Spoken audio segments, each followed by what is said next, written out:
Hello and welcome back to another episode of the Uncommon Energy Podcast. My name is Trainer Chip Ritchie, joined here as always by my co-host Azul. GG, what's good, Azul? How are you doing? Doing pretty good. Had a little bit of a rest week overall. Just kind of streaming throughout the weekend. Tuned into quite a few of the streams that there was to tune into. There was the European regionals, they were streaming. There's Vancouver, the stream. There was the full grip tournaments going on. So a lot of streams to tune into throughout the week. Didn't do as much streaming myself as I would have liked, but got to tune into a lot of Pokemon action. There's a lot of Pokemon action going on. So it was very cool to see all that. And you were at full grip commentating over there. So how did your weekend go again? Another week of travel for you. Yeah, it's getting kind of crazy how much I've been traveling this year. I did the math recently. I don't remember if I talked about this on a previous episode, but I think at this point I've flown like 25 or 26 segments this year. So like, sometimes when you fly a round trip, you're on 4 different planes. So that's 4 different segments, right? Because there's a connection or whatever. I've been on like 25 different airplanes this year or something ridiculous like that. So it's been a very busy year of travel for me. As you guys can see, I am still, and maybe as you can hear, I am still away from home. I'm traveling. I'm actually at Andrew Mahone and Natalie's house. So shout outs to Andrew and Natalie for hosting me, bringing me out here to the Full Grip Games tournament and letting me record in their room. It is Memorial Day. Got friends and stuff over. We're going to be grilling out and stuff later. Looking forward to hanging and stuff. But yeah, I love doing these tournaments. For anyone who's not aware, Full Grip Games, a store in Ohio where Andrew Mahone, aka Tricky Jim, kind of operates out of. He's got a partnership with them, and they host a release weekend tournament for the new set every single time a new set releases. Actually, Azul and I played in the finals of the very first one they did for the rotation of the standard format whenever Evolving Skies was first legal. Azul was able to beat me with Rapid Strike Urshifu while I was playing a Psychic deck. He sacked me, but that's okay. We don't have to get into that one. And so this one was for Astral Radiance. So this tournament actually had Astral Radiance legal. So it was a release weekend tournament. It was a ton of fun, but there was also a bunch of other tournaments that we are going to be talking about on the cast today. Of course, Vancouver and Bremen regionals did happen this past weekend. We've got 2 regional champions to talk about, 2 different decks to talk about. So we'll be breaking those down. And we're going to put kind of a little bit of a bow on the Brilliant Star standard format. Talk about looking back what some of the most successful decks were, what we feel like the best decks from the format are, just our opinions on the past 3 months of play overall. And there is one more tournament remaining in this format. There is a regionals in Chile this weekend, though. So you can listen to, if you're going to that tournament and you want to kind of hear our thoughts on it, we'll break kind of our thoughts on the format down just in general as, we're moving towards the end of it and looking ahead to Astral Radiance. But before we do that, we, of course, will have Guess That Flavor Text. It is Azul's turn to pick a card and my turn to guess, and hopefully I can make something happen, maybe get ahead on the leaderboard. And then we will take an early look at Astral Radiance. We'll look at the results from the Full Grip Games Astral Radiance tournament, the decks that won, the new decks that did well. Spoiler alert, turns out Palkia is pretty good. We'll talk about those things a little bit and maybe some of Azul's thoughts because I know he has been playing a bunch of the new format. So yeah, sound good, Azul? You ready to get into it? I'm ready to get into it. And let's start off with talking about, the 2 regionals that happened over the weekend. We got Vancouver regionals and Bremen regionals.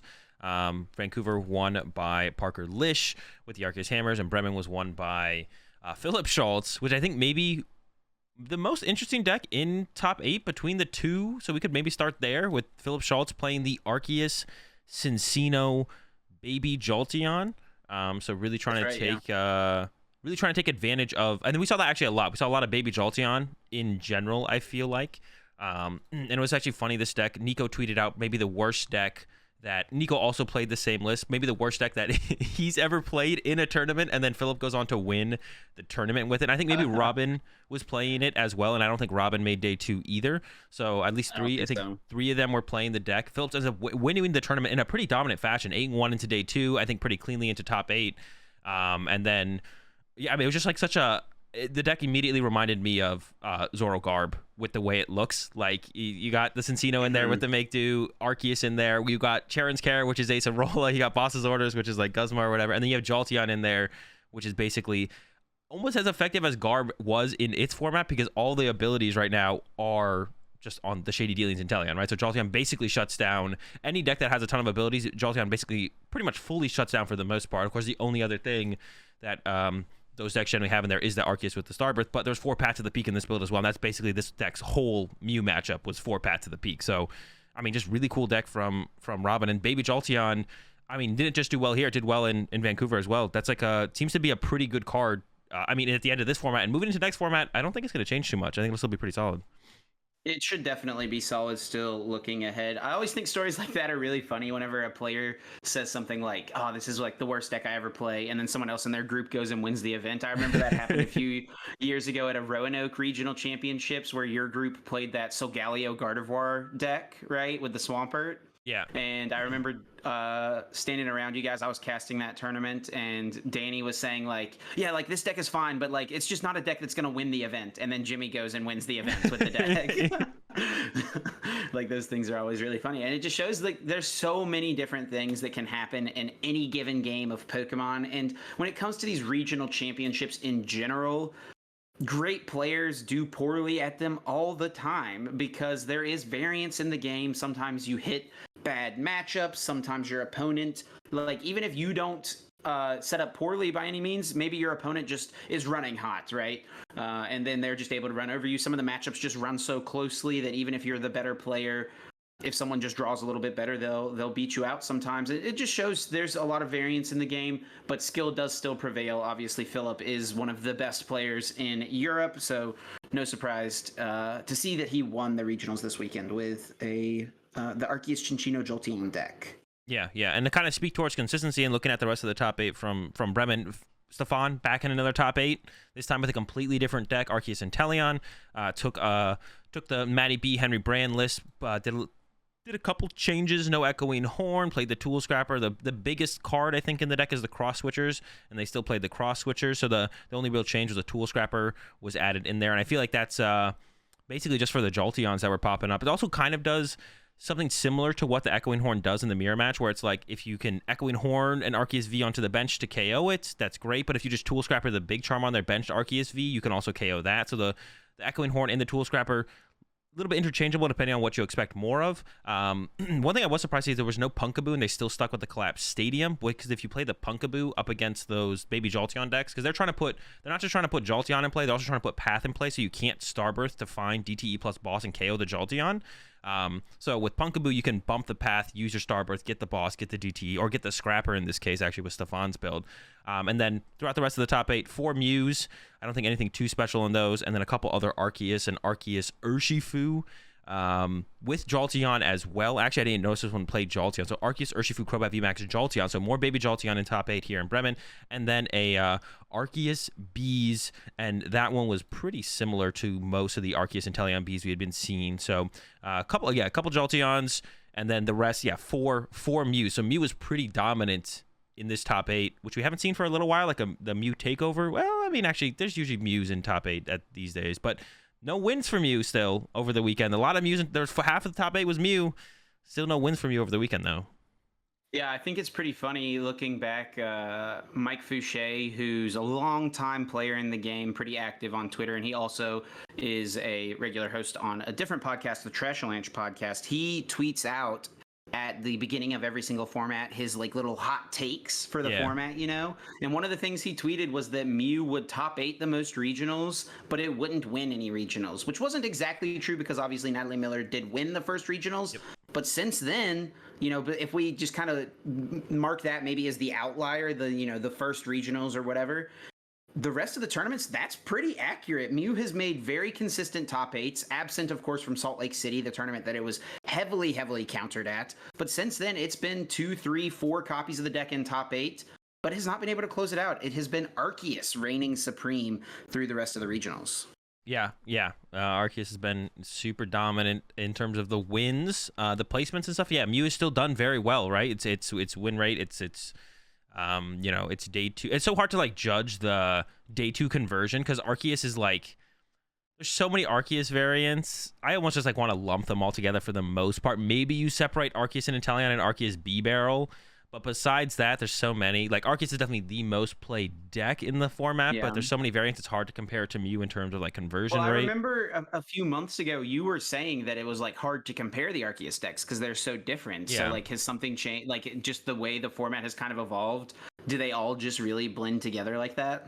I do kind of think so for the most part. Like, I feel like I think the one difference in Arceus builds is how much they tech for the Mew matchup.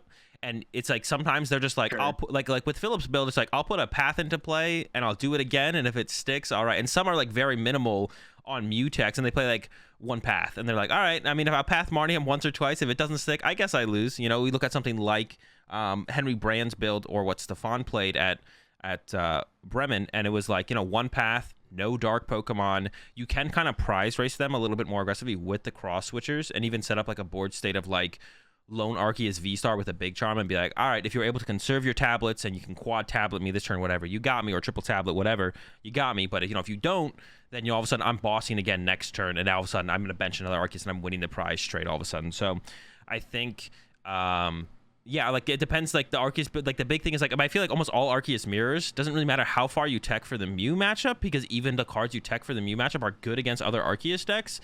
Like most Arceus mirrors just all kind of come, they all feel like they're 50-50. Like it almost all, like every little like extra card you have for whatever other matchup can somehow be utilized in the Arceus mirror, whether it be the baby Moltres or the Beedrill, or just being more consistent and having like the cross switchers, like or playing like the Urshifu list that got top 8 at Bremen. Like you have the Urshifu in there. Some of them have the baby Jolteon, some of them don't, but it really feels like they all get very close to 50-50s. I think the one surprise factor in the Arceus mirrors right now is the baby Jolteon, but I think that can be kind of solved for the Inteleon builds by simply playing Pumpkaboo, because you just go Pumpkaboo, you get access to your Starbirth consistently, and then you can get answers for the Jolteon pretty consistently. I think if you don't play the Pumpkaboo and you play like the Collapse Stadium or something, you're going to have a harder time. But if you just rock the Pumpkaboo in the Arceus Inteleon build, then I think they kind of it might just be favored at that point, and that might kind of push Jolteon out of the meta if the Arceus Inteleon just start adding the Pumpkaboo and the Tool Scrapper, just to have either raw draw options into dealing with the Jolteon, or, you know, guaranteeing that Starbirth. We might just see Jolteon get kind of pushed out of the meta because of that. But if not, I mean, it's just close. Like it just all feels like it's like 50-50s. Like it's like how far do you want to tech for the Mew matchup, and what variant you're going to kind of tech for the Mew matchup. But otherwise, like all the Arceus matchups, when they go head to head, it feels very, very close to 50-50. As long as you know what your opponent has in their list. I'm sure the cross switchers and Echoing Horn for Maddie and Henry, you know, last weekend were a huge surprise, and they probably won a ton of games because no one had any idea what was happening. You know what I'm saying? So, but besides that, once you know what your opponent's rocking, it feels very, very close for sure. It definitely does feel like they're all 50-50, or really close at least, and there's not many ways to get an advantage in the mirror, but a way that one player decided to try and get an advantage in the mirror was with Disruption, with Hammers, which is what ended up winning the Vancouver Regionals by Parker Lish, and Parker actually ended up getting 9th place in Secaucus. So he goes from getting 9th place in Secaucus to winning Vancouver just one weekend later, which is pretty crazy to have that consistency over 2 tournament weekends. Like we were just talking about how these tournaments it's really tough to make a deep run at a tournament in general. The fact that he was able to do it at 2 back-to-back is pretty wild, with the Arceus with Crushing Hammers and the Fan of Waves and all that. Yeah, it was definitely like a different kind of build. Yeah, the back-to-back, you know, impressive results there for sure. And yeah, it's just a different take on Arceus. You got the Crushing Hammers in there, very much leaving the the matchup into a little bit, or your matchups a little bit in the fate of the Hammers. But besides that, it's like a super like kind of straightforward build, right? Like there's no B-Barrel, there's no Inteleon, there's Crobat. They had the Luminion in there and the Oranguru for like as far as consistency Pokemon go. They had all of those in there. And then you just try, it's very consistent at getting off that turn 2 Arceus. I think past that point is when it can start to struggle for options, especially if your opponent's like puts a path to the peak in place, just on your Crobat or your Luminion. Like you're going to struggle for options past that point. But if the Hammers and the Fans, and you know, you just consistently getting out of turn 2 Arceus is going to put you far enough ahead, then that's all you kind of need, right? So like it's kind of just built to try and get, I feel like, an early advantage through all that stuff. And you know, you can always hit some cheesy mid-game, late-game flips that also get you an advantage at some point as well with the Crushing Hammers, which they always do feel a little, Crushing Hammer always feels a little cheesy, but it's definitely a very, very powerful card, right? We've seen it or quite a bit throughout the last couple years, and it's always been a pretty solid card in a lot of formats, and especially when in this format right now where Arceus is so dominant and so reliant on that turn 1 energy attachment. And I feel like actually going into this weekend specifically, a lot of the Arceus decks we're straying away from that Inteleon build, or even just kind of the basic water Inteleon build, which means it's going to be harder to recover from a Crushing Hammer Heads when you're playing, the Baby Jolteon builds, or something like the Arceus Corviknight build, right? Like, you can't as reliably, especially if Parker's throwing down a path to the peak of their own, you can't as reliably pull off like a Melanie or a Raihan. And if they're not even taking a knockout, you can't Raihan anyways. And a lot of those builds play Raihan as their recovery. Their Energy Excel recovery supporter is Raihan. So it's like, okay, if you boss KO my Arceus, I can Raihan. But Parker's just getting a Crushing Hammer Heads and then punching your active, right? They're not even taking a knockout potentially. There's the Crushing Hammer Heads, remove your energy, punch your active Arceus, not drawing a prize card, and then they really start to pull away turns after that. So I feel like also just kind of for the meta, it kind of like worked out pretty well for Parker as well, where people's Arceus decks were kind of headed. And obviously, like the Mew matchup, they got Path and they got Hammer Sure remove energy. That's going to be just pretty good against Mew. And like I said, yeah, it's like all Arceus decks like have their own kind of way to beat Mew, and it just depends on how far you want to go, or if the techs like this one are kind of neutrally good against Arceus and Mew, like the Crushing Hammers and the Fan of Waves. So yeah. So yeah, when I was writing out the outline for our episode, one of the questions that kind of came to my mind is, are the hammers making their way into decks? Is that a sign of the evolution of the format or the devolution of the format? Where is the format advancing? Is this like the way to try to think about things, punishing resource mismanagement, or just is it devolving to the point of I gotta hope to flip some coins and hit some heads, and that's the way I'm gonna get an advantage in the mirror? I mean, I feel like it's just like another. Like Arceus is just, it's so weird because Arceus is just so strong. It just does feel like you can kind of put anything you want with it. And I think the results from this weekend really do show that. Like, as long as you put cards in your deck that consistently do something in enough matchups. We look at Philip winning with Arceus, Cincino, Jolteon, right? Jolteon really good against all the Inteleon decks, and they have Cincino, which is a draw engine, and they have Arceus. And then you look at Parker Lish, it's Arceus, and then Crushing Hammers you can use in every single matchup. Guru's good in every single matchup. Crobat, Luminion, Crobat as your as a secondary attacker is good in every matchup, not just up against Mew VMAX, the Crobat VMAX.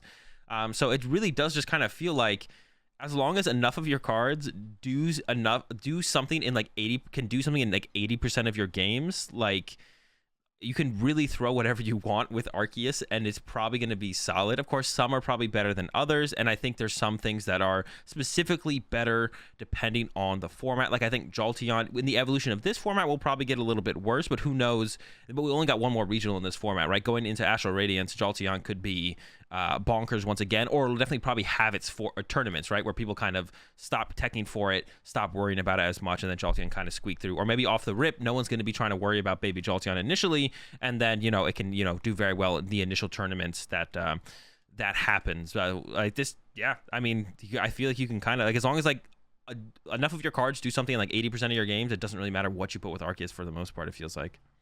Yeah, is Jolteon Roxanne the new Garbotoxin in the way to like come back into games that you had no business winning before? Maybe so.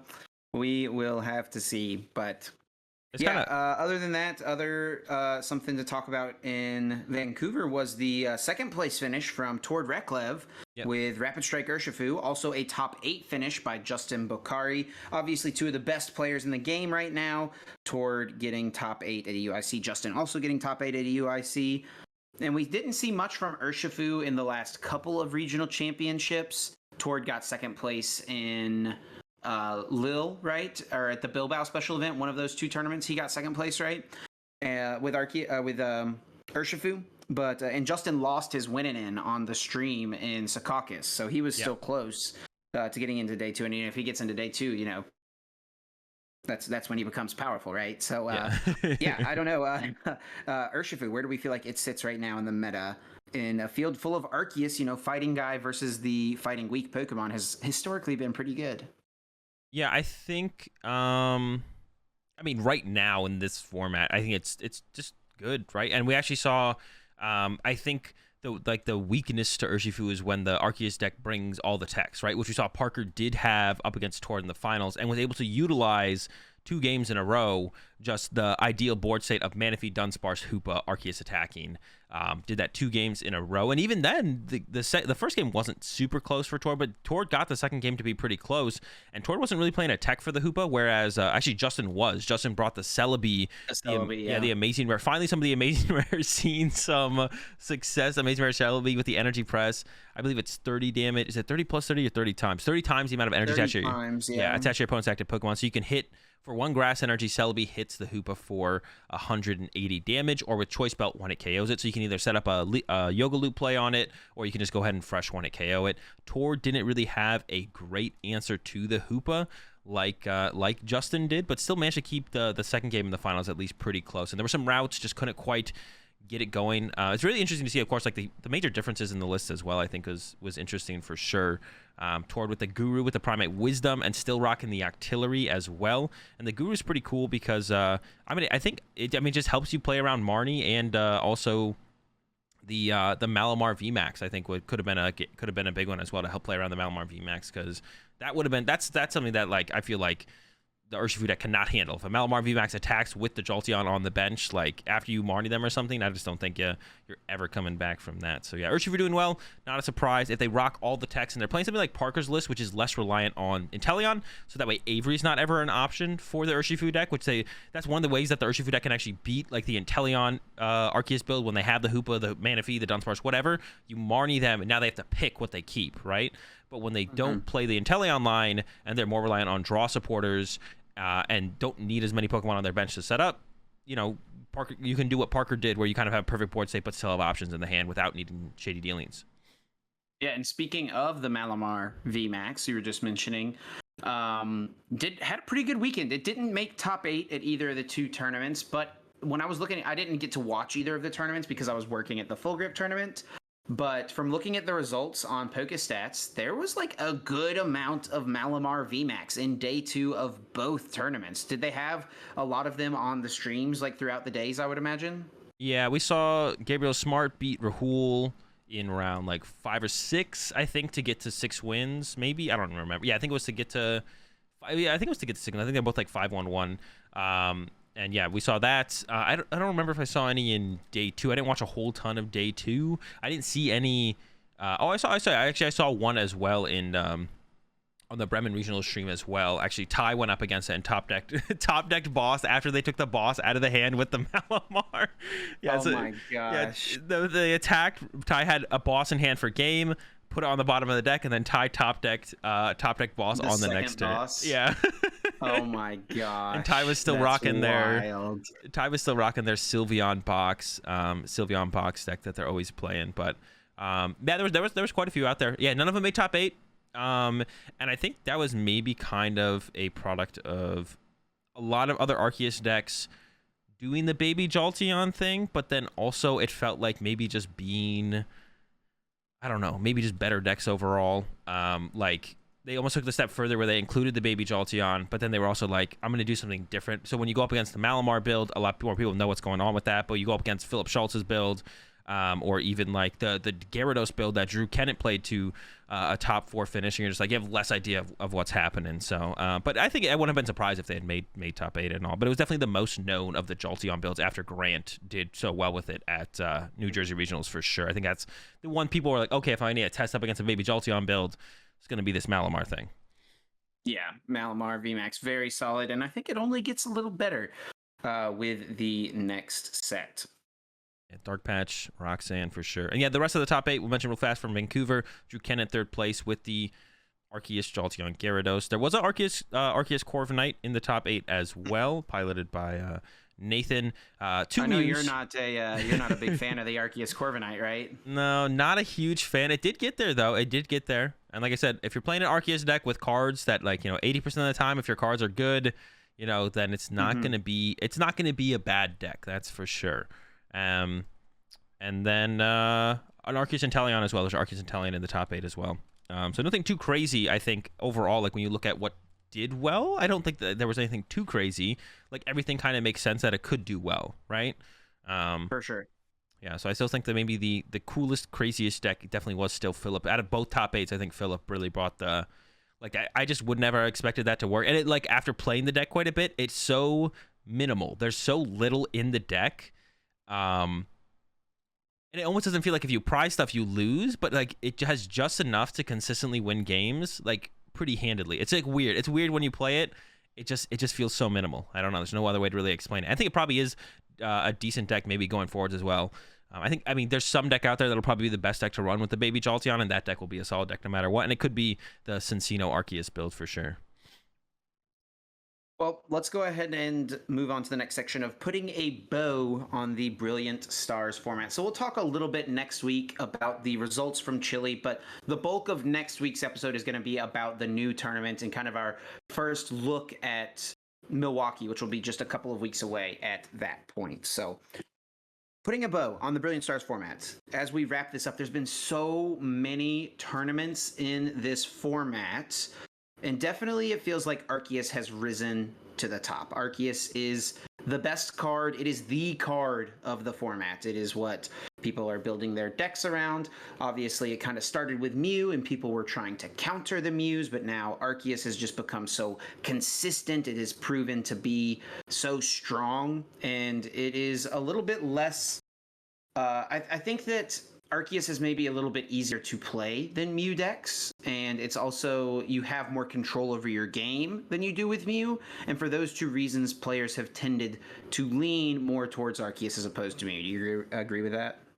I think so. Yeah, maybe just like the variance of Mew. Also, like, it's like not only is it hard to play Mew well, when every deck has some different or unique answer potentially sometimes, it can be very hard unless you're a very seasoned player who just like knows how to handle that in general. Like when you go up against, you know, a random 60 cards, you know, it doesn't phase, you know, the better players in the game as much as it does the average players, right? So when you go up against someone who's like so all of a sudden rocking Crushing Hammers as one of their answers to Mew, or Moltres V, you know, it's going to be harder to tackle just on the fly if you're, you know, just not quite as seasoned of a player. So I think that definitely has scared people off Mew. I still think the format is revolving around Mew in the sense that, like, I think one of the good examples would be something like anything that, like any kind of one-hit KO deck doesn't get played because, not because it has a bad Arceus matchup, but it's because you can't beat Mew with it. Like stuff like Ray VMAX or Ice Rider. Like the reason those decks aren't very popular,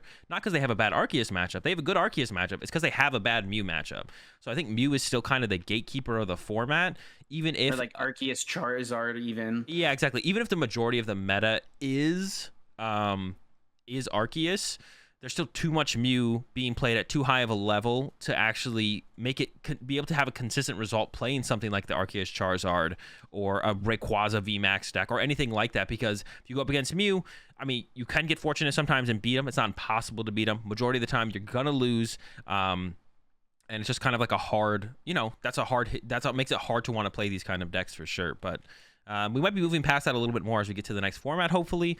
But yeah, I mean, and besides that, if you're not playing Mew, you're probably playing an Arceus deck, which kind of just like match up 50-50 into each other, right? So you're not really making too big of a decision on your Arceus matchup when you pick Arceus, unless you're trying to, you know, next level the Arceus mirror, like we saw like Matty B and Henry Brand do. And we continue to see now with the Jolteon decks moving forward, where you're trying to next level the overall majority of Arceus decks. But still, overall, you always are trying to have to beat Mew, and you can't solely just look to beat Arceus decks, unfortunately. Definitely not. Well, as we, you know, kind of look at the end of this format, we've seen so many different Arceus variants. If you were to go and play, like, say, you know, 5 years from now, people want to go back and play this format for, you know, whatever reason. You know, people like to build their old decks, and you're ready to sit down at a regional championship. Someone has their 2022 decks there, and it's like they've got a bunch of different Arceus decks. Which one are you going to be picking up to play?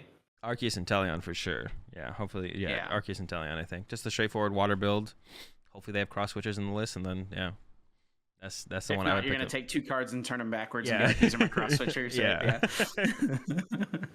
Okay, so I thought it would be kind of cool to try and break down a little bit of a tier list here at the end of the format, just between tier 1, tier 2, and tier 3. And the way that I've always kind of thought about the tiers, you know, tier 1 being the most popular and strongest decks in the format. Tier 2 being extremely solid decks that can have good, consistent finishes, but are just maybe a little less popular or less powerful than the tier 1 decks. Yeah. And then tier 3 would be decks that are still, fine, solid, can do well, but are weaker than everything else, kind of standard tier list stuff, I guess. So I wrote down in the outline my idea of a tier list, and in tier 1 I put Arceus Inteleon and Mew as the 2 tier 1 decks. But you were saying before we started the podcast, you kind of just want to group all the Arceus decks together in tier 1.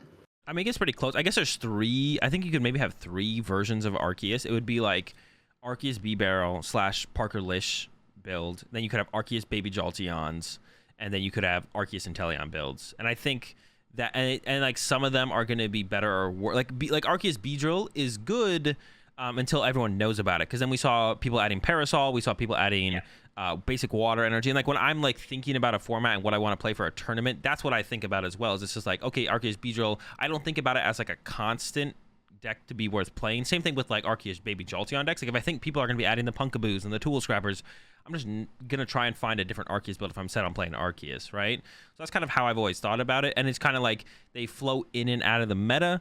And of course, you could always talk about in terms of like in a vacuum, but then that would just make, Arceus Inteleon and Mew the 2 best decks no matter what, and everything else would be kind of bad depending on, because you don't know fully what everyone else is going to play. But, when the Arceus Inteleons are adding basic waters and stuff, it makes Arceus Beedrill worse. But like overall, Arceus Beedrill can flow in and out of the meta when people are preparing or not preparing for it, right? So I always kind of feel like it's just kind of, Yeah, so let's break them down like that. So there's 3, we'll just for the purposes of the tier list here say there's 3 Arceus decks. Arceus Inteleon, Arceus Bibarel, and then Arceus Jolteon. Maybe like Arceus Chinchino Jolteon, something like that. Yeah. So tier 1, Arceus Inteleon and Mew. Do we agree with that? Yeah, I think so for sure. And then so in tier 2, I would put the other 2 Arceus decks, the Arceus Jolteon and the Arceus Bibarel. Yeah. And then Rapid Strike Urshifu VMAX, I think definitely very solid. Difficult to play. It definitely has some problems as well, though. Like, I think good players have played it and just not done as well with it because it, can have some issues. And if the right techs are there for it, like the Hoopa V is hard to deal with. Even like the Celebi is cute and it's like a cool little play you can do. Is it even the most consistent to pull off on that one specific turn though that the Hoopa comes in, right? So I don't know. What are your thoughts? Is that a good place for Rapid Strike Urshifu VMAX in the tier 2? I would almost want to push it to tier 1 because like the amount that it gets played. We don't have that many tier 1 decks. I know, but the amount that it gets played versus its results are like, it's got a pretty good. That's fair. Play rate to what's it called. And then, I mean, you just look at like the consistency of even someone just like, and it is Tord, of course, but like even players like Justin or Bradner, like the few tournaments they played, I definitely think it lost quite a bit of its power once it, like after EUIC, like the deck was just worse because people just knew what people were playing in the deck more so than anything. Right. Like it's just like, oh, I know you play these things, so now I can like, make more educated plays to kind of make you reach a little bit harder turn to turn, time your Marnies a little bit better and so on. So I almost want to put it tier 1, but it probably should, yeah, tier 2 for Ursh makes the most sense probably.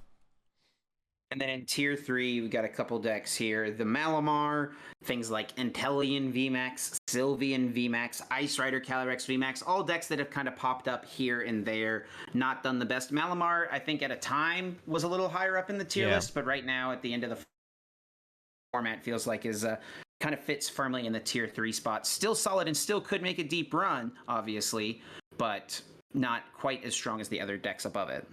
Yeah, no, yeah, it kind of stinks. I wish Malamar had been able to stick around, but I think there's just like too many gimmicky plays that pretty much any Arceus deck can do. But with people switching over to the Baby Jolteon, like it's that much harder for it. So you'd have to like, it's so hard to find a meta where Malamar can like function now because, yeah, Baby Jolteon literally just beats you, and then even the Inteleon Arceus builds, they have a bunch of little funky plays that make it really hard for you, like once you get to like turn 3, turn 4, for you to be able to keep your board state in like a manageable position to deal with those plays and be able to take consistent knockouts every turn. So that kind of stinks. I really wish I had kind of stuck around as like a tier 1 deck, but I think as the matchup kind of got solved against it more so than anything, it fell off pretty hard and pretty fast. So when I'm judging a format and thinking about if it was a good format or a bad format, kind of the things I look to are how competitive do the games feel, how skillful do the matches feel, is there a wide amount of deck diversity, and how fun is it? Do I enjoy playing the game? Because at the end of the day, Pokemon's supposed to be fun. We play this game because we enjoy it, we love it. But the skillfulness, the competition, all those things are definitely important as well.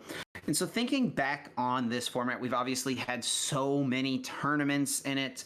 There has been so much movement in the meta from the beginning to the end. Like at the beginning, we're talking about Gengar Houndoom, and we haven't talked about Gengar Houndoom for a month, right? Yeah. So the meta really has shifted so much, and the card pool is the same.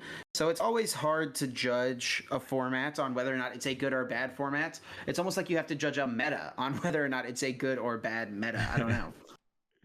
I think it was like, yeah, I guess that's fair. Like, but I think and it depends how much lifetime the format has to kind of evolve. Because you always I think the best way to judge it is at the end of the format, right? Like, For sure. You judge the format based on the last tournament left off, and that's kind of where you kind of have to, maybe the last two tournaments, right? Like if there's like a big meta shift in the last two tournaments. But yeah, I don't think anyone's going back and being like Gengar's, one of the best decks of the format or anything like that, right? We get to the end here, and it's like, sure, depending on how the meta evolved from here, we could see a swing where Gengar comes back around, because I imagine Gengar probably pairs pretty well up against like these Arceus, B-Barrel, Jolteon decks, right? You just like 1 KO, 1 KO, 1 KO, and the game's over, right? So we could have gotten to a point, and maybe, who knows, Chile, Gengar could still get a dub or something like that, right? So, but no, I think overall I think it was okay. I'm not like a huge fan of just kind of the endless Arceus mirrors and then Mew's impact on the meta still. Even though we see Mew not winning, I still think it has a negative impact on the format, not because of Mew itself, but just because of how the power level of the deck and the way the deck can kind of forces the meta to warp around it, and to me is unenjoyable. So I think that the amount of Arceus is kind of just due to that, because that's the only deck that can consistently keep up with Mew is Arceus, like with all these different builds too. So it's kind of like you're playing these Arceus decks and you're trying to one up the other Arceus decks as any way you can, while just making sure you can also beat Mew along the way, right? So but I think it was okay overall. But I'm excited to get some more decks in the mix. I think it's a little bit stale to have basically it just be Arceus and Mew, especially when it feels like so many of the Arceus matchups are so close to 50-50.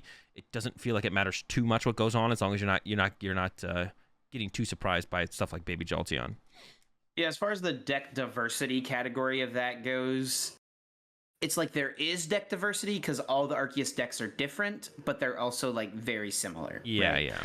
So it's like 50% of the decks are all different, but they kind of all meld together just because Arceus is Arceus. So yeah, I do think that it hasn't been an unfun format. I think that that's one of the big things when you think about bad formats. It's hard to know, like, right in the moment. You almost get a better idea looking back, right? So like in a year from now looking back, or 2 years from now looking back.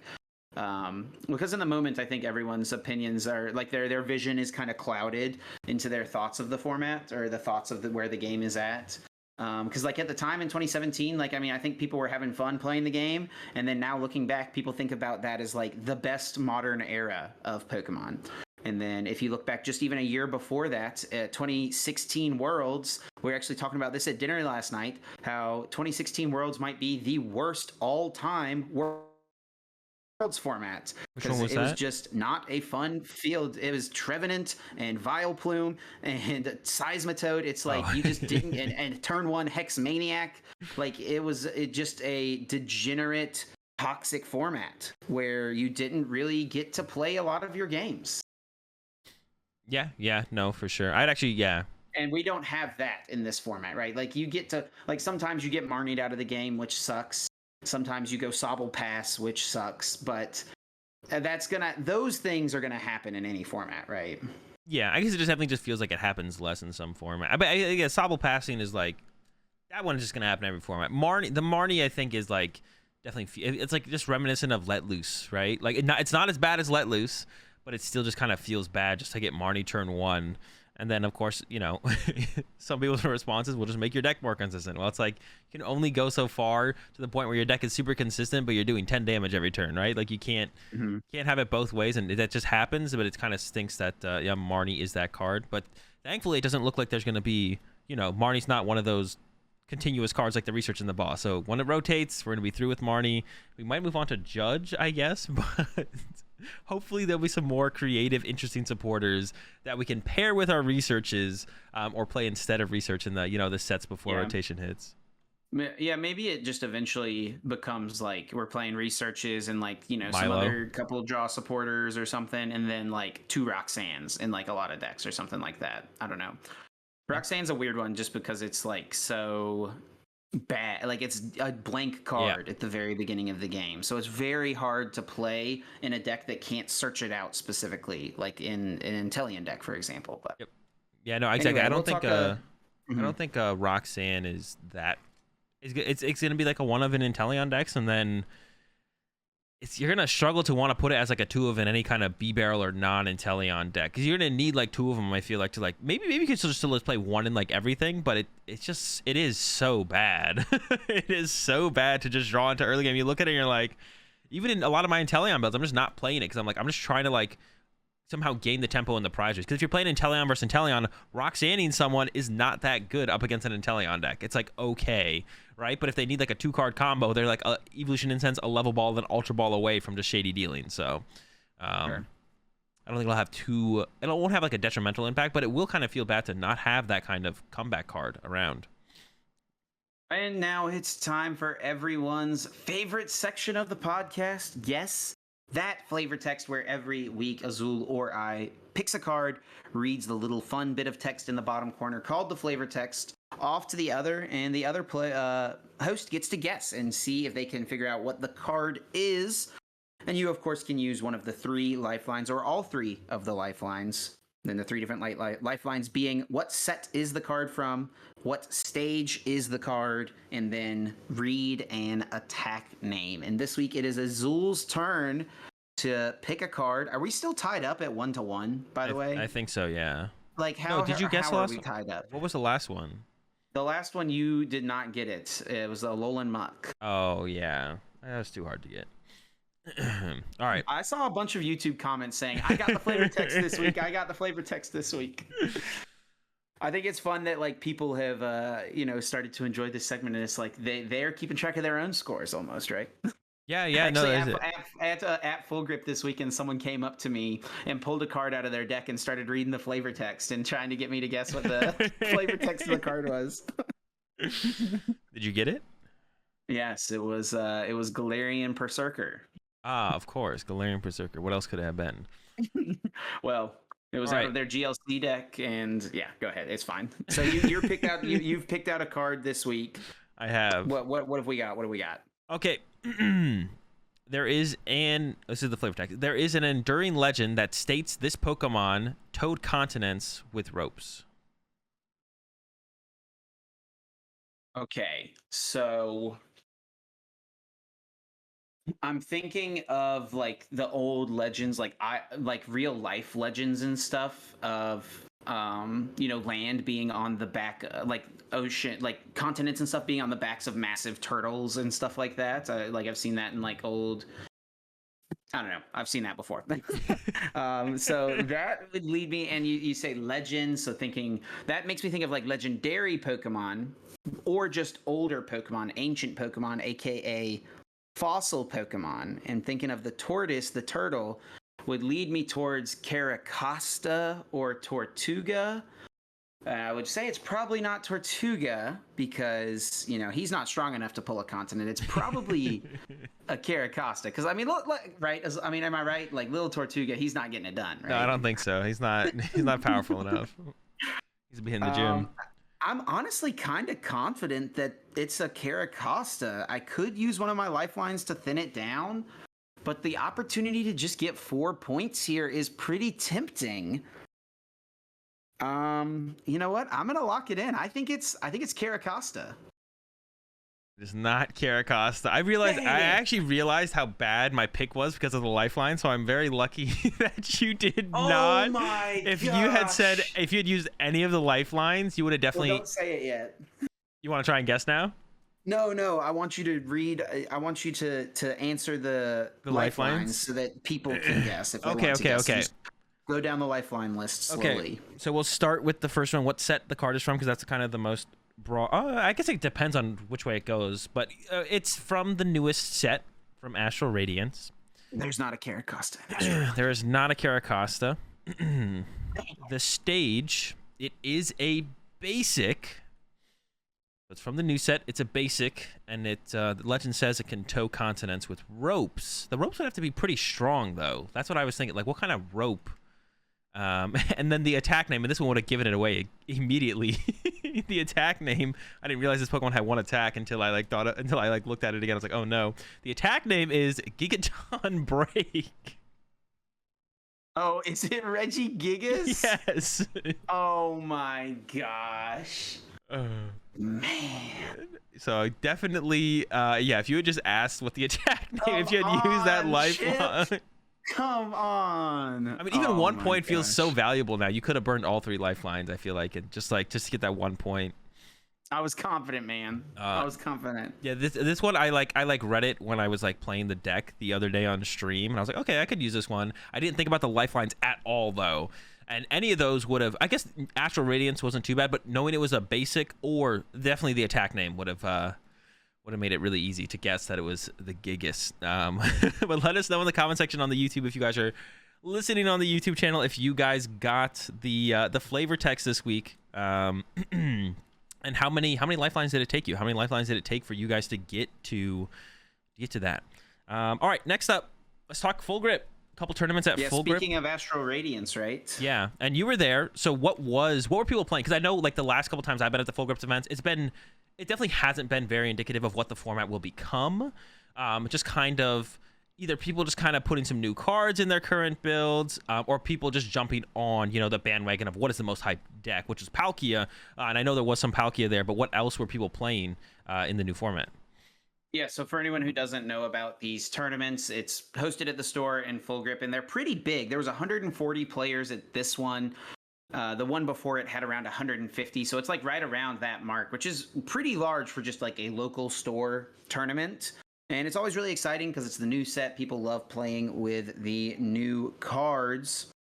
But it's always a little tough because the new cards, it is release weekend, so the cards are a little hard to get. They do allow people to use foreign cards, so you can use Japanese cards, which have been out for, several weeks to a month now at this point. So it's been a little easier for players to get their hands on those, and they are much more cheap compared to the English cards, though, of course, you don't get to use them in official tournaments or anything like that. But yeah, it was a lot of fun. And then, so Saturday was a standard tournament, and then Sunday was a Gym Leader Challenge format tournament. And if you don't know what Gym Leader Challenge is, it's a super fun, monotype, expanded, no rule box Pokemon format. It's a super fun way to play the Pokemon TCG. It's actually become my preferred format to play. If I'm sitting around with a group of friends and we've got Pokemon decks, if we're not cubing, which is usually what we're trying to do, but if we're not cubing, we're not playing standard, that's for sure. We're either playing old decks or we are playing Gym Leader Challenge. So it's a great time, a lot of fun. We'll talk more about Gym Leader Challenge, I'm sure, at some point in the future on the podcast. But for today, we're focusing on standard. And it's always interesting because the cards are harder to get, so people don't really play whatever the big new hyped up cards are that often. So there's been 4 different ones. There was one for the Evolving Skies weekend, the one that you ended up winning. And for that tournament, the big hyped up deck was Rayquaza VMAX. Now, obviously, Rayquaza VMAX ended up not being that great overall, but people were really hype on it at the time.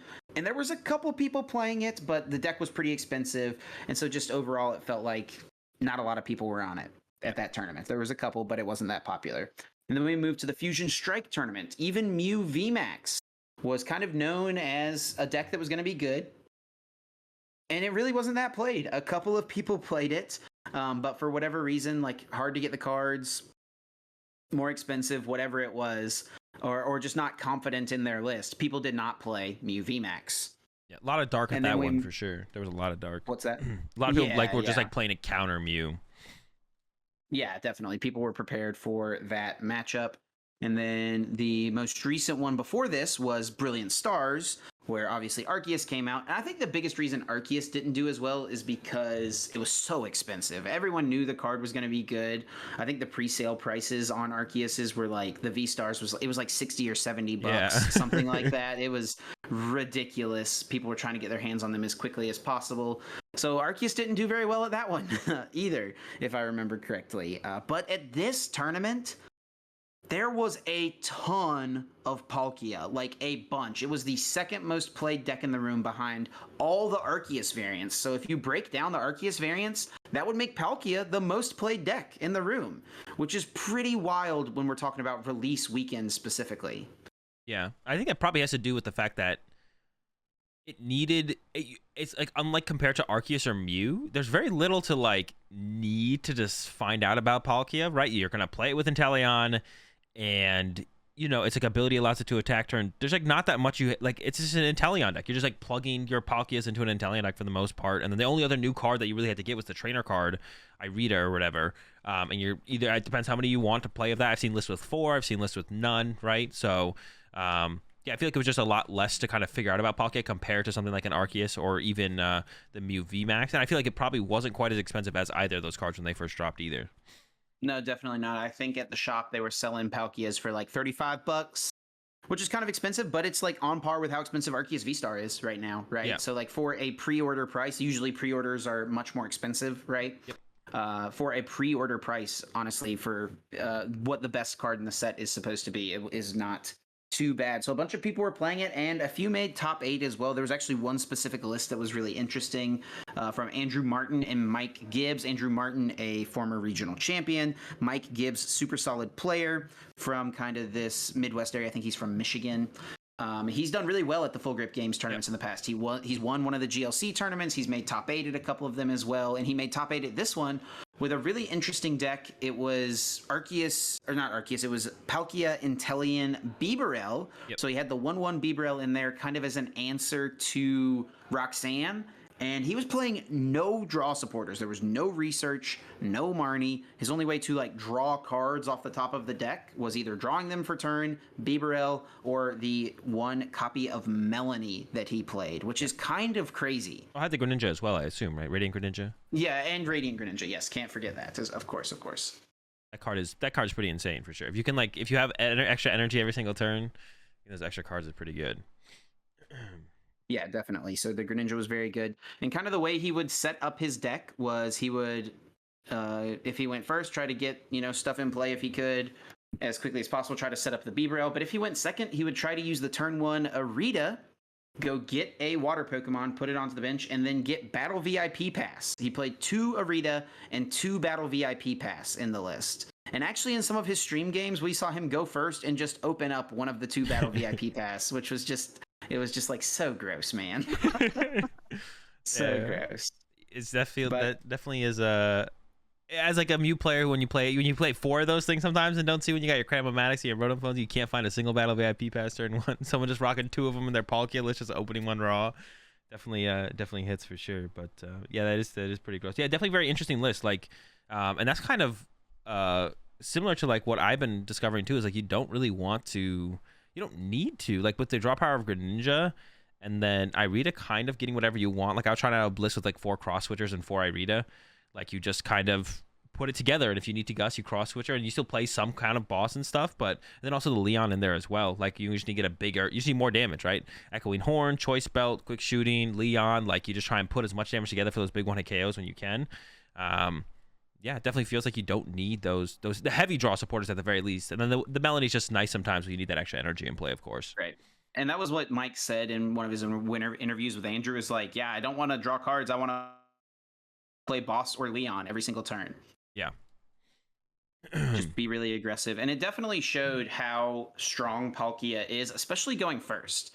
You don't even have to get an energy attachment to Palkia on turn 1 going first because of its Star Portal V-Star power, just allowing you to throw 3 energy from your discard pile onto your water Pokemon however you want.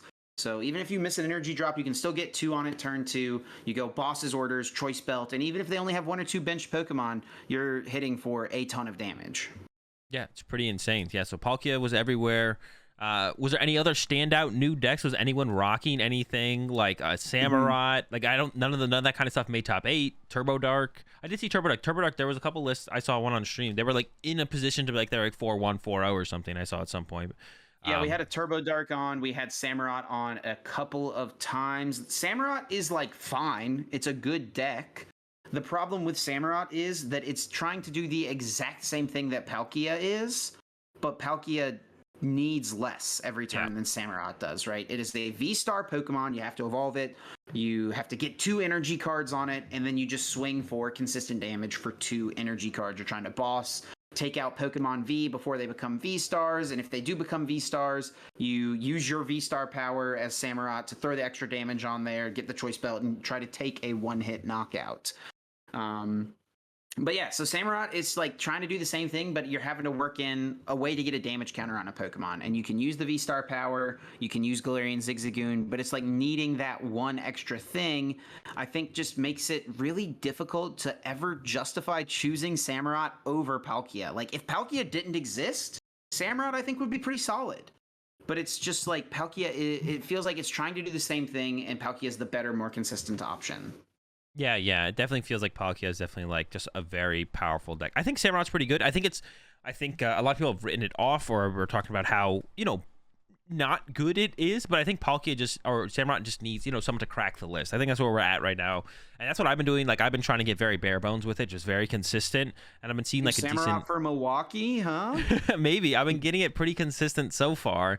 And I think that's, and I'm trying to like avoid going the combo route with it, where you like are very much playing it kind of like the Urshifu decks, where you have like Baby Moltres and Clara, and you have the bigger Metacham plays, and you're playing like the Snorlax. I'm trying to play it very straightforward Samurott, because Samurott can, if you set up, you're taking 1-hit KOs every single turn potentially on their V Pokemon, and it can be hard for stuff like Arceus to like kind of match that pace. Palkia, on the other hand, definitely has a better time of trying to match that pace, but you know, it you could get it to the point where it's like kind of who goes first of Samurott versus Palkia. Yeah, Kevin Baxter was actually playing a really interesting Samurott list. He had a 1 rare candy, 1 Galarian Obstagoon line in his deck. So you can rare candy into Obstagoon, spread the damage, so you add more damage for Samurott. And then it's also a really good tech against Miltank, because you can attack the Miltank, and Obstruct makes it so Miltank can't damage you. It's actually kind of funny how it works out. And speaking of Miltank, there was actually quite a few Miltank decks running around at this tournament, which I was a little surprised by. I think there was like 7 or so, something like that, which is, for a release weekend tournament, a little surprising. Yeah, and one of them made top 8, right? It was a Miltank Blissey. That's right, Miltank Blissey which, made top 8. I think has had some success in Japan, so I'm sure they kind of ran with that idea initially. Miltank overall seems a little bit underwhelming, but you just got to find that right partner. I mean, maybe Blissey is just the best partner for Miltank, right? But that feels so weird, like, because Blissey is just... It's a very meta-reliant card, right? Because people can start respecting the card, and if they start respecting the card and playing techs or ways to really deal with it effectively, then it's not worth playing Blissey, because people are going to have attackers that can knock it out. Yeah. So yeah, Miltank, I think it'll have its moments, though, for sure. I'm sure it'll pop up when... It could even be one of those kind of situations where it's like the meta just is not prepared for someone's Miltank build, and then it just wins, right? Like, I could definitely see that. But getting all the answers together is going to be tough. I wonder if there's some, like, basic fighting Pokemon that can do, like, 30 damage for a colorless or something like that, or even 50 damage for a colorless, because you can just... slap in a Palkia deck, you could slap it down, put a basic water energy on it, Leon for turn, knock out the Miltank. Yeah, it's probably out there. I haven't looked yet. I mean, I feel like with between Greninja and Aqua Bullet, you're probably beating Miltank based on those, to be honest, with Palkia. Maybe so. But like, yeah, but if Miltank can finally, I think the biggest answer for the biggest question for Miltank is, can you beat Aqua Bullet and Teleon? Because if you can find a way to beat that consistently and then not fall too far behind in the prize exchange, then I think there's some hope for Miltank for sure. You got to find the right partners, and I think one of those things with decks like Miltank is like what we've seen in the past with like the Baby Hoopa or Quad Hoopa deck, when they had like all those weird tech cards, like the one of Mewtwo and the Oranguru and all that stuff. Those kind of lists were very much built on knowing what the meta was and knowing people's answers for your Hoopas, and we just kind of have to... I think Miltank could be in a similar situation where it's like... And we saw the same thing with like the Decidueye even, right? Like when people were playing Weakness Guard Energy and like Parasol, like once you learn people's answers for your multi-prize Pokemon can't hit my Pokemon decks, then you can like tech out your deck accordingly to answer them, and then it kind of becomes like a kind of catch-up game of who's going to try and one-up the other person. Like, are you going to commit to tagging for Miltank when, 10 people are going to play it at a regional championship? Or are you going to, put those 1 to 2 spots towards just being more consistent, right? And then figure out if you want to take that L to the Miltanks. And then I guess what else was in the rest of top 8 then besides that? Was there anything else interesting, or was it basically standard stuff? Yeah, it was normal stuff. The other interesting deck was definitely Nolan Frida's Reggie Gigas Oh deck, yeah.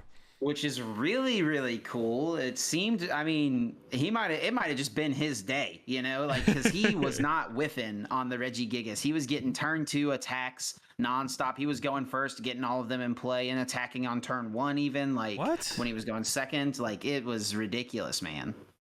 Yeah, I actually played a little bit. I had been trying the deck out, and was pretty underwhelmed, but I tried out their list. Definitely better than the list I was rocking.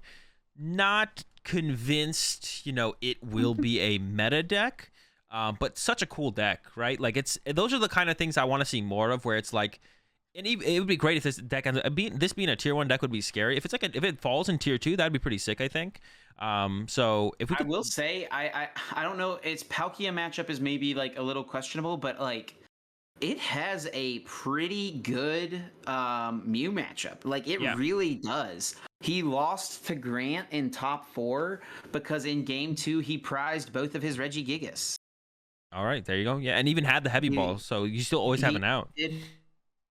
Have the Hisuian heavy ball, but it just took him a little too long to find it. By the time he finally got a Reggie Gigas in play, Grant had already taken 2 prize cards and was and Grant obviously played it extremely well. Like, he played to all the, like, psychic leaping into 1 prizers. Like, he did all the things correct, and it was able to come out on top with it. But it was definitely a tough matchup for anyone who was rooting for Reggie Gigas, because prizing both of those cards, I mean, the deck just doesn't work without Reggie Gigas. Yeah, you kind of need the Gigas. So you need the whole squad. But you run a couple of them, you run the heavy ball, so you can definitely put it together. And I think the one problem for the deck, I think, is the Arceus matchup. They get the Dunsparce down. You don't have ways to you play bosses orders, but you don't have consistent ways to find them.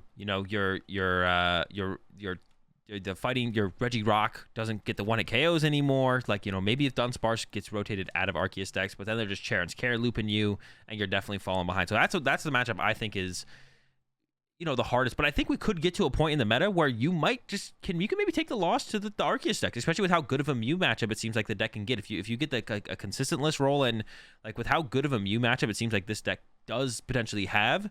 If Palkia takes up a meta share, Samurott takes up a meta share, Darkrai takes up a meta share, and Arceus becomes less popular, or the builds that are being played are like less able to kind of do the Charon's Care loops. We're playing up against these B-Barrel builds that can't always find their Charon's Cares, or people are caught in the Dunsparces. I mean, there's definitely an opportunity for Gigas to come through for sure, I think. Yeah, the deck was really cool. I'm excited to try it out. I haven't played it that much yet. Personally, I've watched a lot of people playing it.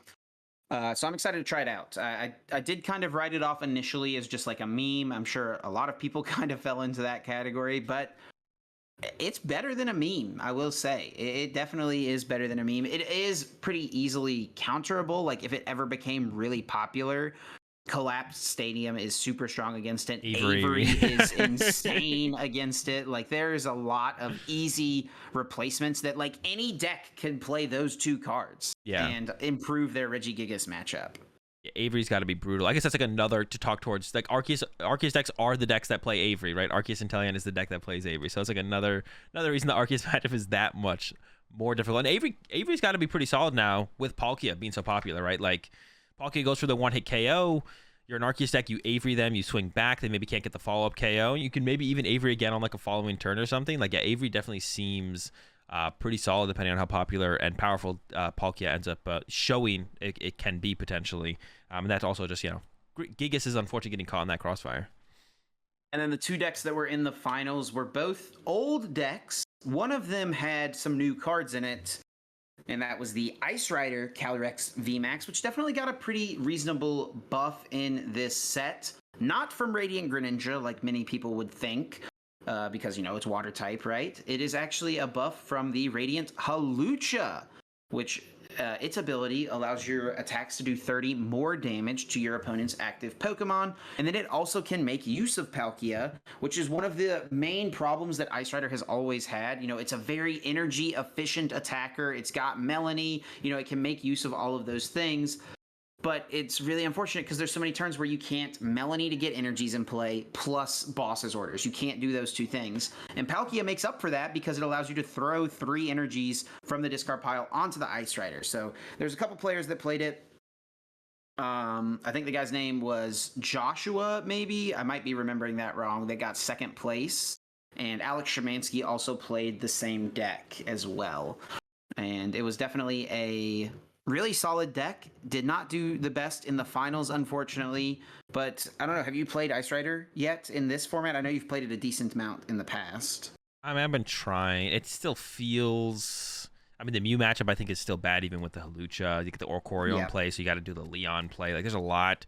And then if you're not Pat to the peaking them, because you got to save your opportunity for your Palkia, then, you're not Pat to the peaking Mew, right? I think Mew is just still really aggressive against it. And overall, it just doesn't feel like it's that consistent. It's going to have big struggles, I think, up against the Baby Jolteons, of course. So we'll see how it ends up panning out. Yeah, definitely got some buffs. And if more V-Star Pokemon are good, not only did it get buffs in terms of Hawlucha for the Mew matchup, which does help, you got the Palkia option. I still think Frostlass might be a little bit better as the energy accelerator. You don't have the option to attack with the Palkia then, but like Frostlass can be found with level balls compared to needing Ultra Balls or Quick Balls or Evolution Incense. So there's a little bit more access to your energy excel like that. So I think I like the Frostlass more still. But I think the biggest thing, and with the other buff, I guess, would be that V-Star Pokemon are theoretically going to be more popular, which, I mean, Ice Rider matches up really well into V-Star Pokemon, right? A Choice Belt, you literally want to KO any V-Stars. Yes. You got Scrapper, you got Leon to get around the big charm, so that would be like a pretty big buff as far as a meta shift goes for Ice Rider. So we'll see. Definitely more solid than it was last format. We'll see if it's enough, though, going forwards. And the deck that ended up winning the event was everyone's favorite purple guy. That is Mew VMAX, which was playing 0 new cards. No Trekking Shoes, no Silene, the cards that kind of people have been leaning towards in the set. Definitely no Grants. I don't know anyone who would think playing Grant and Mew VMAX is a good idea, but... it's a fun idea. Is it? Okay. Azul has been playing Grant and Mew VMAX. I had a game where I double granted and just obliterated my deck, and I don't know, it was pretty cool. Like, you grant, quick ball it away, grant again, ultra ball it away. You could grant again at that point, but if you have that many cards, it's unlikely you have that many dead cards in the hand. But the Silene, I think, is maybe the bigger buff than the Trekking Shoes, actually. And I mean, Trekking Shoes feel pretty good there as well. I think Silene is one of those supporters that you just read it and write it off instantly as being like, okay, flip 2 coins. Yeah, okay, this card not going to be useful. Put it in the book pile. Yeah. But then as people start talking, people start thinking about ways that the decks can work. Silene can get back Power Tablet. Yep. Can get back Fusion Strike Energy. And put them right on top of your deck, so you just immediately Fusion Strike system into them. Yep. Which is kind of insane because, as the Arceus player, how often have you made a play knowing that your opponent is down 1 Fusion Strike Energy and they have no way to do 280 with Melodious Echo, right? You do it all the time. But if you have the threat of Silene, it's a little scarier. Yeah, definitely. And the biggest one, I think, is getting back Power Tablets and, of course, getting back Stadiums as well. Sure. They put a Pat to the Peak down. You Silene, you put a Stadium on top of your deck, you draw into it with the Trekking Shoes, or you just wait to top deck a next turn, as long as you're still in a race for the prize trade. But the biggest one, I think, is just getting back Power Tablets. It allows you to play so much more aggressively through your opponent's active Pokemon, and even just recover, unfortunate starts where you, burn too many tablets early on, stuff like that. So yeah, I mean, you can even play a tablet. I mean, people leave them out in play because that's just a way to keep track of things. Yeah. But, they do technically go to the discard pile, right? And then you can Silene for the tablet you just played, exactly. Immediately, which is really crazy. So you can play the same tablet multiple times in a turn and really get there. It does make it much easier to reach for those big one-hit knockouts. But Grant played none of that. No Trekking Shoes, no Silene, none of those things. It was a very straightforward and consistent Mew deck. He did play 2 basic Psychic Energy. He was a little worried about Whimsicott, he said. So he just wanted to be double prepared for that. He also had a Fog Crystal in the deck to be able to find it. I don't think there was really much Whimsicott there at all. Yeah, I don't know why. Did you read any of the new cards? They all beat Whimsicott. Darkrai, Samurott, Palkia.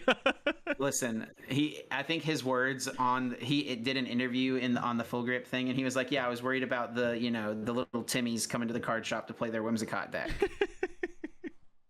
Which, Even little Timmy knows better, bro. Come on, you got to give Timmy some respect here. you give Timmy put some respect on his Timmy's name. Yeah.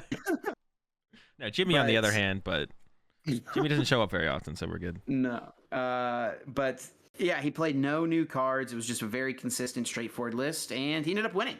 Yep. And I think that it's kind of a sign that Mew VMAX is, I hate to say it, but it's in a pretty good spot right now. And it's funny because we've said that so many times over the last few months of like, yeah, people aren't going to be like, people are playing less Path to the Peak. Mew is in such a good spot now. But there's just so many other decks out there now. I don't think that Palkia has the best Mew VMAX matchup. It cannot really efficiently one-hit KO it because of Oricorio. Yep. And even with the Leon play, which can maybe be harder to get to in the first place. And all of these things just lead to, Mew, more two-prize Pokemon that can easily be KO'd, that can't KO it back. Those are all good signs for Mew VMAX. No, yeah, I think Mew's probably in a pretty good spot. I think it matches up fine against pretty much Darkrai lists in general. Like, it's just a 2-2-2 trade. And there's like a pretty easy trade for Meloetta, like that, where they only need two modifiers with plus triple Fusion Strike energy, because Darkrai has 270, Samurot's got 270. Like, those are not good things for those V-Stars. So if we go down this route of more V-Star Pokemon, Mew's going to be in a pretty good spot. I think maybe there is a way to kind of, work the Palkia list into being like 50-50 against Mew, but I don't know what it is yet. That's something I'm going to be working on. It's like, how do we get Palkia to beat Mew 50% of the time at least? Because if you do that, Palkia feels pretty good. But that is definitely one of the struggles of Palkia right now. Is your Mew matchup is just kind of tough, I feel like, for sure. Yeah, definitely. So that was the Full Grip tournament. Congratulations to Grant on getting the win there. I mean, and there's just a lot of, cool decks out there now, cool new decks, the Samurots, the Palkias. I'm excited to see kind of where people's lists flesh out, like how the lists get refined and which ones end up doing well. I think we'll definitely see a Palkia or two in top 8 at Milwaukee. It's definitely very solid. I do think Arceus is still very good. But yeah, I don't know. What are your thoughts on kind of where the meta is going? What are some of you've been playing it a lot more than I have because you've been streaming and stuff. What are some of your favorite decks that you've been playing so far? I mean, the Reggie is a ton of fun. Dialga is a ton of fun, but I feel like the more I've played it, the worse it seems. Unfortunately, my initial play with it was like, oh, this is like, it works and it's really good. I was doing like a quad Diancie build and trying to build up my Dialga, but the more I've played with it, the worse it seems, unfortunately. So not convinced on Dialga actually being any good, unfortunately.